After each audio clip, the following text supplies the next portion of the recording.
ఎక్కడో దూరానున్నా చుక్కలే విన్నా గాని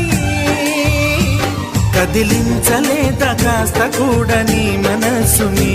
పరదాలు దాటి ఒక్కసారి పలకరించవేమి అందరినీ ఇలా వెంటపడి అడగాల సరదాగా నువ్వే ఎదురైతే సరిపోదా నిద్రపోతున్న రాత్రి నడిగా గుడికి చేరిన గువ్వల నడిగా